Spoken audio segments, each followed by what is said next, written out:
Hey kids! Welcome to Brainy Bites for Kids! Get ready to learn! Have you ever looked at your favorite toy and wondered, where did you come from? It didn't just appear by magic.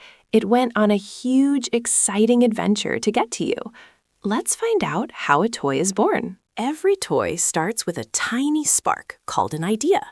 Maybe an inventor wants to solve a problem, or they just want to make something super silly. It's like daydreaming, but with a mission to make fun. Next, the inventor acts like an architect and draws special pictures called blueprints. These drawings show exactly how big the toy is and how its parts move. It's like drawing a secret treasure map for building. Now it's time to build a prototype. That's a fancy word for a rough draft made of clay, wood, or even 3D printing. It might look a little messy right now, but we are just checking to see if the invention actually works. This is the best part, play testing. Real kids, just like you, get to play with the new invention to see if it's fun.